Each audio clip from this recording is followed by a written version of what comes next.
Finally, I managed to bring the bill down to $200, and we left the store, me clutching 4 heavy bags of groceries.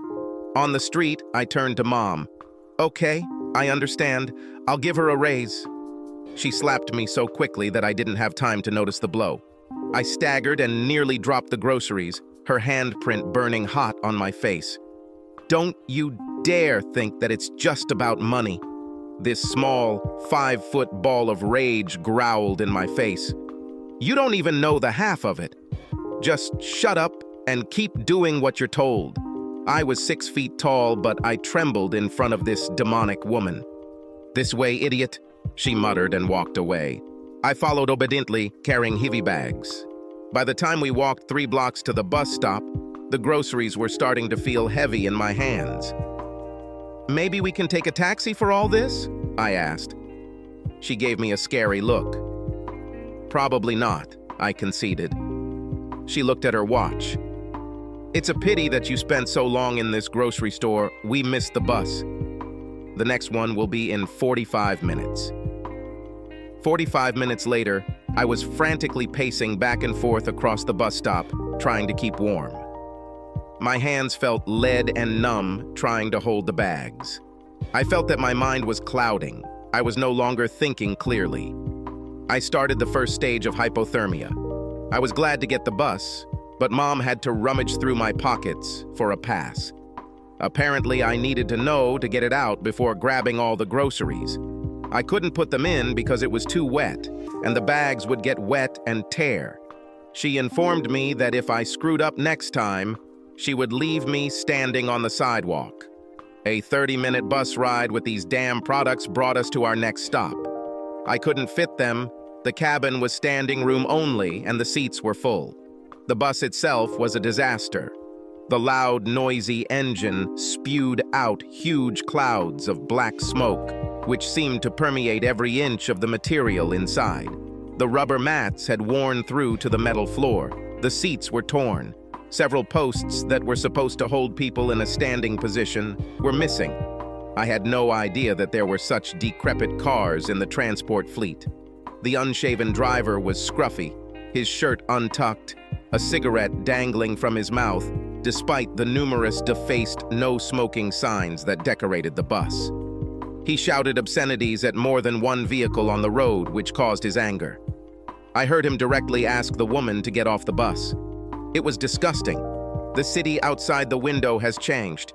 In the recesses at the entrances to empty stores, you could often see drunks or homeless people sleeping together, their carts with things parked nearby. Along the highway were destroyed houses that had not been painted for a long time. There were boarded-up windows everywhere, indicating abandonment or lack of money for repairs. Occasionally, there were neat and clean houses, but they were something unusual, trying to withstand the hurricane of poverty. The next stop was an eye-opener. The bus shelter's windows had been smashed, and old posters hung in shaggy pieces from the remaining structural frame and remnants of glass. The floor was dirty with cigarette butts, broken glass, and other debris beyond description. I couldn't even imagine the last time they cleaned this place. Mom cheerfully went for a walk, and I trudged behind, carrying these damned products. If Laura can do it, then so can I. Down on the street, I saw children who, despite the cold, were playing with a ball. However, closer to us, 2 rough-looking guys stood in the way. "Mother," one asked questionably, looking at me suspiciously. "It's okay, Mike. This is Laura's boss." "Laura's boss? Is this the same bastard?" His eyes said it all. Contempt was clearly visible in them. Contempt, which he reinforced by spitting a wad of phlegm onto my expensive suit pants. I shifted the bags of groceries, looking in disbelief at the phlegm dripping down my pants. The second guy muttered "asshole" after me, and they left. Mom's face looked at me impassively. I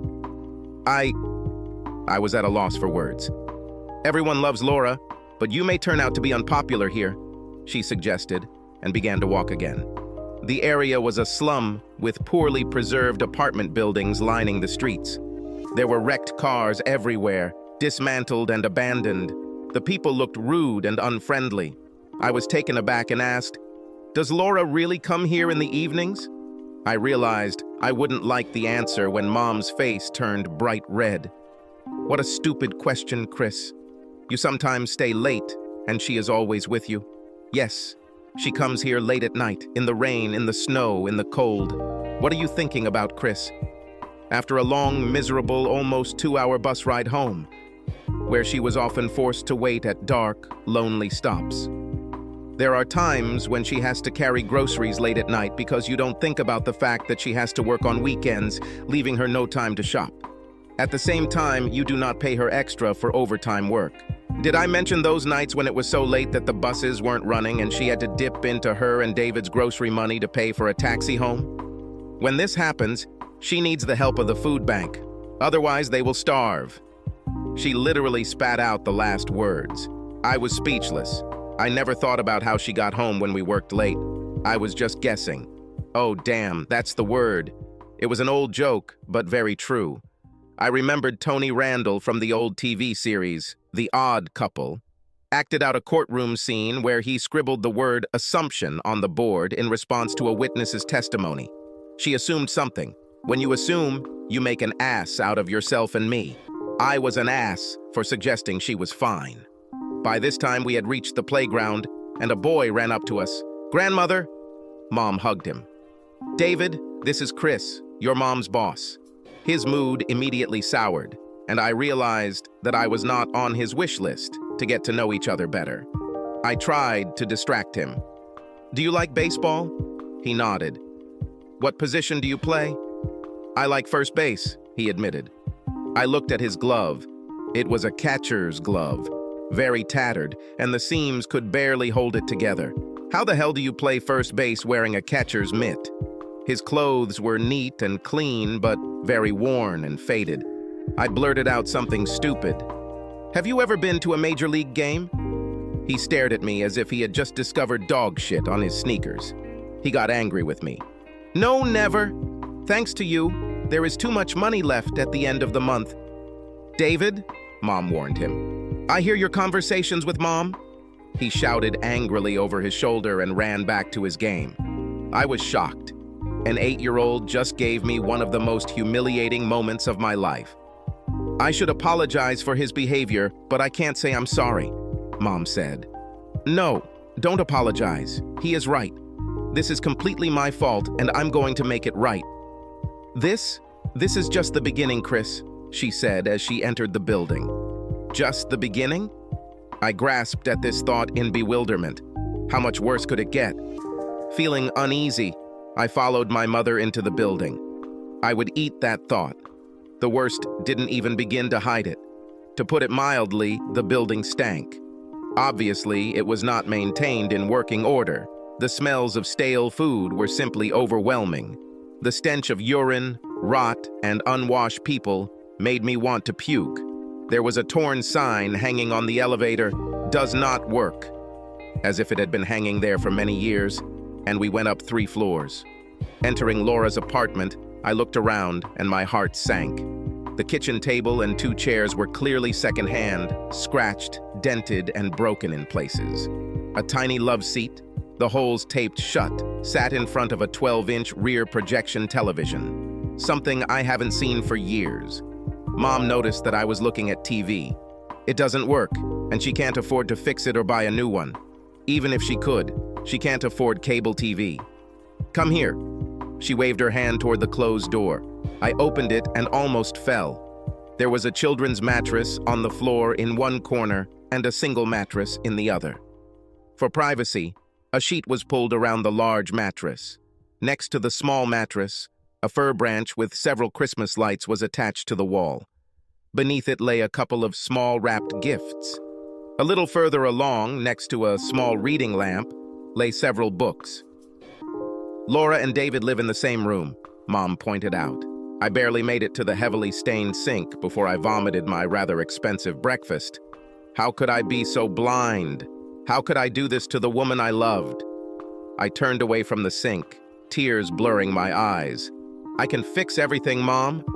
Once again, I didn't notice the impact. I fell to my knees, my face hurt. God, that woman had a nasty right hook. She attacked me with rage. Do you think it's just Laura? You pathetic idiot. Think about the bigger picture. Probably almost half of your employees live like this because you pay them so poorly. What? I gasped. Half my employees? Your people believe in you, Chris. But you let them down by living in your palace and ordering almost $250,000 worth of expensive scotch. Yes, I've heard about it. Your employees are starving. David has never been to the dentist. Did you know about this? But we have dental insurance. Yes, 50%. But where does the other 50% come from? If she spends money on dentistry, she will have to pay back even more at the checkout, and my daughter and grandson don't eat. It's the same with doctors and prescriptions. Many of your employees are suffering. Many survive until the end of the month only thanks to the charity of food banks. God, I was terrified. What have I done? I sat on the floor, not caring about my expensive clothes, and cried my heart out. Is this all true? Was I really that forgetful? Are so many people really suffering from my inattention? Mom sat down on the floor next to me and pulled my head towards her, stroking my hair. You were once a good person, Chris. You had a fire in your belly and were driven to succeed. You have inspired Laura and many others to follow you and work hard to help build your business. Somewhere along the way, you lost track of them. You get caught up in pampering yourself while ignoring their well-being. However, Laura never criticized you, even once, despite everything you saw today. This girl loves you madly and is completely devoted to you. A ray of hope pierced me. Laura loves me? Yes, it is. In my opinion, she is simply a fool in relation to you. But no more, Chris. Your competitors offered her 3 times more than you paid her. They would like her to start work immediately after Christmas. They've been courting her for years because she knows the business inside and out. Out of devotion to you, she refused every time. I told her that if she refused this, I would no longer help her. I helped her with my small pension as best I could. But as you can see, this is not enough. She must give them the answer today, and then she will become history. She will leave. It is an abomination that such a wonderful, hard-working person like her and my grandson have to live like this. There was no time to waste. I needed Laura like the air I breathe or the food I eat. She was with me almost from the very beginning. Most of the success I've had has been thanks to her. Not that I discounted the countless hours that other employees gave so freely to me when we first started. For the first time in my life, I discovered that I didn't love myself. How could I be so blind, so selfish, and not notice all this? Despite the fact that I confessed my love for her, I never thought about the fate of Laura or the fate of my other employees. I was self-centered and vain.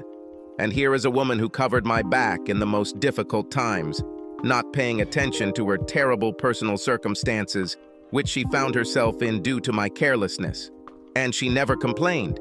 It's time to take control of the situation. I rose to my feet with difficulty, wiped my tears, and extended my hand. My wallet and phone, please. A stubborn expression appeared on Mom's face. Mom, we can go back by bus, and if you insist, I will do it.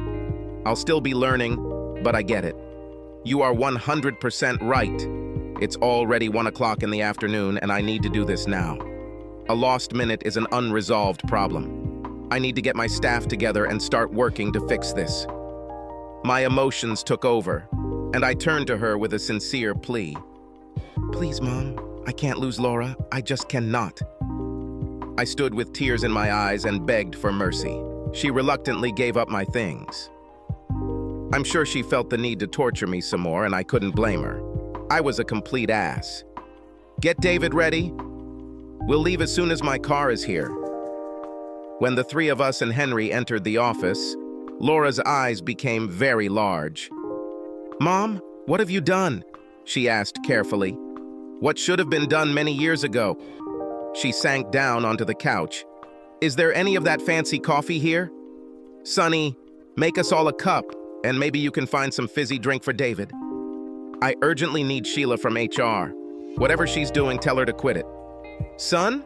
She gasped, her eyes bulging out of their sockets again. Honey, I was an idiot to you, and I still have a lot to apologize to you for. But now my employees are suffering. and I need to make things right. By the way, here's your new salary, I scribbled on a piece of paper. She looked at the piece of paper, hiccuped nervously, and then looked at me with tears in her eyes. I understood that this was 4 times more than what she earned now, but I owed her a lot. Not that she was going to work for long, if I have anything to say about it. I had other plans for her future, plans for our future together. I could only hope that she would accept me after the disaster I had caused. I invited Henry into my office once we had all had our coffee. I need you to take Laura, her mom, and David shopping today. I'm going to book them into a hotel room across the street until I can figure out something else. She will never return to the hole in which she lives, but they will need clothes and personal items. Walmart? He asked. No, take her to all the best stores in the city. Dresses, pants, shoes, handbags, toiletries, underwear.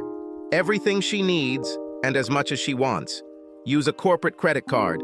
Oh, and take David to a sports store. Let him buy whatever his heart desires, but definitely a good baseball glove. Any ideas on how much? I don't care. 10,000, 20, 50. It doesn't matter. Buy her and David what they need, and let Mom choose something good, too. Just keep her away from stores that sell brass knuckles. In fact, grab one of those sports jackets you've always admired. Boss, these jackets cost $3,000, he sighed. In that case, take 2. Seriously, Henry, things are going to change here, and it's going to be good. I owe you and so many others for my success, and it's time to pay it forward. His back became noticeably straighter as he walked out the door to pick up his charges. Sheila, our HR director, knocked on my door. I waved my hand at her, inviting her to go to the sofa and armchair, and joined her. It's time to speak directly. How much less do we pay than our competitors? Do you want me to embellish or tell you the truth? Everything has to change, Sheila, so let's tell the honest truth.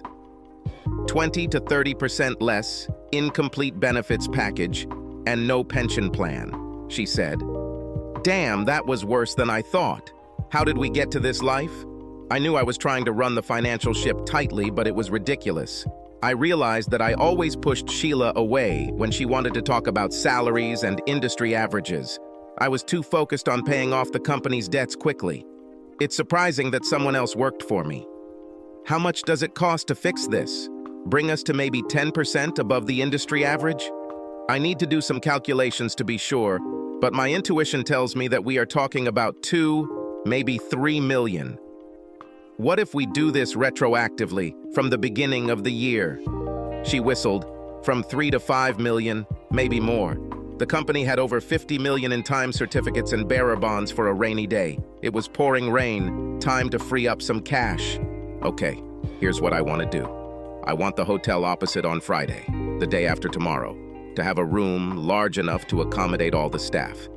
Then I want you to... I outlined my plans. That evening, I met Laura for dinner at the hotel. My breath caught when she followed the head waiter into the hall. I don't know what designer dress she was wearing, but she was glowing in it. Almost every man's head in the restaurant turned and watched her progress, annoying many of the other women. You could bring David, I suggested. She laughed. David, Henry, and Mom went for a swim in the hotel pool. David is having a great time here. Thanks for this. They said they would take care of him for the evening. And, are you ready for this? Her face was illuminated and excited about something. My curiosity was piqued. Henry and Mom really got along. Mom is already making cow eyes at him. I almost choked. Henry and Mom? Is Mom making cow eyes at Henry? I didn't expect this. I couldn't even realize it. Perhaps I should increase Henry's health insurance? Surrounded by Mom, people strive to end up on their ass. Wow, I suggested. Maybe she'll calm down if she gets laid. We almost died laughing at the thought. You have bruises on your face. What's happened? That mother of yours has one hell of a right hook. She beat the crap out of me. Very informative. But honestly, she was right, and I deserved it for the way I treated you and others. We talked throughout dinner like two people hungry for each other, which in general was the case. I couldn't take my eyes off her. Our hands seemed to find each other often. Her touch moved me to the core. Deep down I knew that I would love this woman until the day I die. She was my soulmate, and I knew it the moment she walked through my door all those years ago. I could only hope that she felt the same way about me. Maybe she will forgive me. Could there be a place in her heart where forgiveness of my sins would be possible? After dinner, we settled down on a comfortable sofa in the quiet piano bar. Laura snuggled under my arm and rested her head on my shoulder. There was no need for words. We listened to music together and looked at the twinkling lights on the large Christmas tree in the hall. Happy people strolled noisily past, coming and going to the various Christmas parties thrown by their employers at the hotel. Something else I overlooked. This will not happen again. I whispered in her ear, "May I kiss you?" I've been dreaming about this for a long time. She didn't answer, she just found my lips with hers. It was divine.